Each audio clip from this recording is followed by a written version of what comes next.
ধনী দরিদ্রের মধ্যে যে একটা বিশাল বৈষম্য, সেটার জন্য আমি জানি না জাকাতের চেয়ে বড় কোনো ব্যবস্থা আর আছে কি না। সম্পদের প্রকৃত মালিক কিন্তু আল্লাহ, মানুষের নিকট তা কেবল আমানত স্বরূপ। জাকাতের অন্যতম একটা বড় দিক হচ্ছে সেটা হলো সমাজের মধ্যে একটা অর্থনৈতিক ভারসাম্যতা তৈরি করে।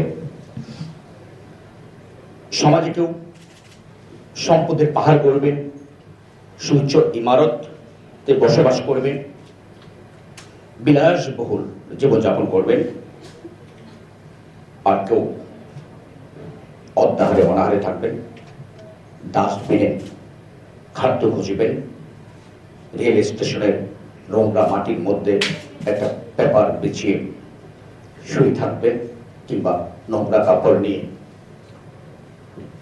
দৌড়াবেন বিভিন্ন ধরনের পলিথিন, বোতল, কাচের, প্লাস্টিকের কুড়ানোর জন্য, কিংবা পেটের দায়ে প্রিয় সন্তানকে বিক্রি করে দিবেন, চুল বিক্রি করে দিবেন, কিডনি বিক্রি করে দিবেন। এটা আমাদের জন্য অন্তত সভ্য সমাজে অত মুসলমানদের ক্ষেত্রে আমি যেরূপ বলি কাঙ্ক্ষিত হতে পারে না।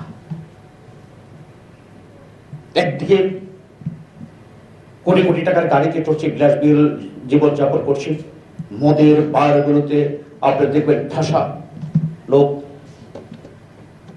আরেক দিকে শুধু অন্যের অভাবে আত্মহত্যার মতো ঘটনা ঘটছে আমাদের সমাজে। এই যে ইসলামের যে জাকাত ব্যবস্থা, এই ব্যবস্থার এই জন্য বৈষম্যতা যেন না হয়, সেই জন্য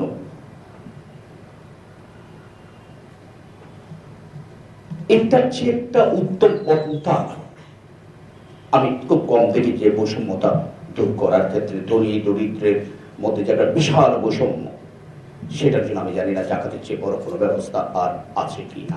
একটা জিনিস খেয়াল করবেন, সাধারণ মানুষের অর্থের প্রতি একটা লিপ্সা থাকে, যে স্বভাবে সে নিজের কষ্টে উপার্জিত অর্থ নিঃশর্তভাবে কাউকে দিতে চায় না। তাই আমাদের দয়াময় আল্লাহ তিনি সম্পদশালীদের মনকে সম্পদের লিপ্সা, লোভ, কৃপণতা, স্বার্থপরতা প্রকৃতি দোষ থেকে মুক্ত পবিত্র করতে জাকাতের ব্যবস্থা করেছেন। আমাদের আলেম মহোদয়, আমাদের বিজ্ঞ লোকরা সেটা চিন্তিত একটা মতামত বা সুচিন্তে সমাজের জন্য একটা সিদ্ধান্ত আল্লাহর। আমাদের মনে রাখতে হবে, যেটা আমাদের একটু আগে আমাদের যে আলেম মহোদয় উনি বলে গেছেন, সম্পদের প্রকৃত মালিক কিন্তু আল্লাহ, মানুষের নিকট তা কেবল আমানত স্বরূপ। আমরা যদি এই কথাটি মনে রাখতে পারি, মনে রাখি, বিশ্বাস করি, তাহলে আমরা মনে হয় জাকাত দেওয়ার ক্ষেত্রে কিংবা আমার সম্পদের যে একটা অংশ যে দরিদ্র নিপীড়িত মানুষকে দেওয়ার কথা বলা আছে ইসলামে, সেটা দিতে আমরা কুণ্ঠাবোধ করব না। আজকে আয়োজককে আমি ধন্যবাদ জানাই, আমাদেরকে মাঝে মাঝে সচেতন করে দেন এইসব অনুষ্ঠানের মাধ্যমে। আমরা অনেক সময় ভুলে যাই, এই অনুষ্ঠানগুলো আমাদেরকে জাগিয়ে তুলে, আমাদের বিবেককে জাগ্রত করে, এই জন্য অনুষ্ঠানগুলো খুবই দরকার।